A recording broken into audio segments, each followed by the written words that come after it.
Ashamaa harka fuuni daawwattoota keenya kabajamoo taatan. Lolli Hamaasiif Israa'el gidduutti erga eegalee umurii baatii tokko olii lakkoofsiseeti jira. Lola Hamaasiif Israa'el gidduutti adeemaa jiru irratti waan qindeessine isin biraan geenya. Haga xumuraatti nu waliin turaan afeerraa keenya. Sa'aatii 48 keessatti namoonni 400 ta'an ajjeefaman.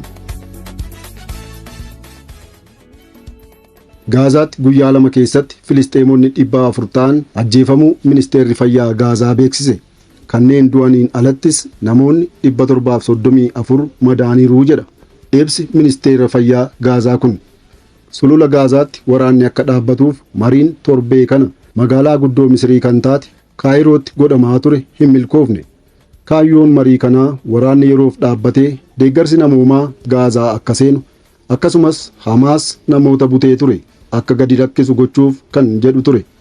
Haa ta'u garuu Israa'el waraana guutummaan yoo dhaabde malee namoota butaman gadi hin lakkisuu jedhe Hamaas. Oduuma walqabateen Gaazaan deeggarsa barbaachisu keessaa 10% qofa argattii jedhe dhaabbanni mootummoota gamtoomanii. Israa'el kaabaa fi kibba Gaazaatti haleellaa geggeessitu ittuma fuftee jirti. Kaleessa jechuunis mudde 21 bara 2023 Hamaas ammoo rookettiiwwan gara magaalota kibba Israa'elitti dhukaasaas ture. Mootummoonni gamtoomanii ammoo Gaazaatti deeggarsa namoomaaf jecha waraanni hin dhaabbatu taanaan Gaazaan beela hamaaf akka saaxilamtu ibse. Sagantaa nyaata addunyaatti dubbi himaa kan ta'an Shaazaa Moograabaay waraanni yoo hin dhaabbanne Gaazaatti beelli guddaan uumamuuf deemaa jedhan. Shaazaa Moograabaay dabaluunis namoota Gaazaa keessaa maatiin harka nusaa ol beela cimaa keessa jiru jedhan. Konkolaataawwan deeggarsa fe'an karaa daangaa Misrii Gaazaa ni seenu. Garuu ammoo deeggarsa Gaazaaf barbaachisu keessaa 10% kan hin caalledha.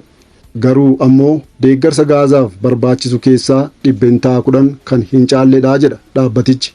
Waraanni akka dhaabbatuuf Kaayirootti torbee kana mariin geggeeffamaa turus Hamaasii fi gareewwan hidhatan biroon Israa'el waraana guutummaan yoo dhaabde malee namoota butaman gadi hin lakkisnu jechuun isaanii abdii waraana dhaabuu jaamsees jira.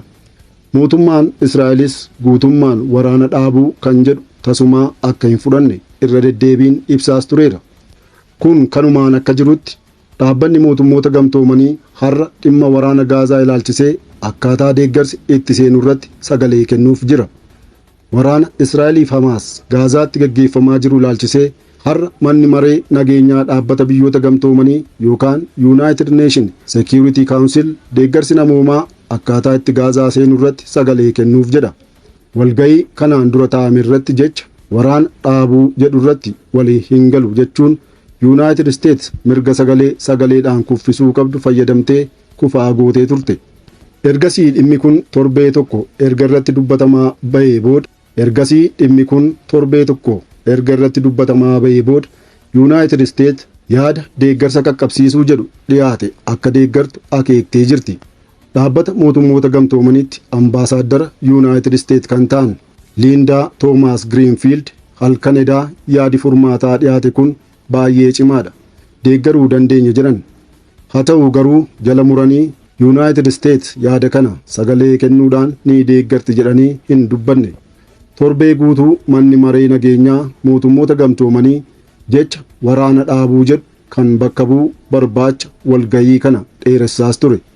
Yaadi furmaataa walgahii mana maree nageenyaa United Nation irratti dhiyaatee ture waraana dhaabuu kan jedhu ture. Yaadi kaleessa dhaabbati mootummoota gamtoomanii akka irratti murtee kennuuf dhiyaate akkaataa itti dhaabbati mootummoota gamtoomanii deeggarsa namoomaa Gaazaa seenu ittiin to'atu kan of keessaa qabudha. Yaaddoon United States ammoo Israa'el meeshaalee deeggarsaa Gaazaa seenan mirga sakatta'uu ishee dhabsiisaa kan jedhudha. Yeroo ammaa Israa'el boba'aa dabalatee deeggarsa namoomaa Gaazaa seenu hundumaa ni sakattaati ni to'attis. Egaan hordoftoota keenya kabajamoo taatan walwaraansa Gaazaatti Hamaasiif Israa'el gidduutti adeemaa jiru irratti waan qindeeffanne kana fakkaata ture. Waan nu hordoftaniif guddaa galatooma. Chaanaalii YouTube Finfinnee Multimedia like, share, subscribe godhaa. Finfinnee Multimedia madda seenaaf odeeffannooti.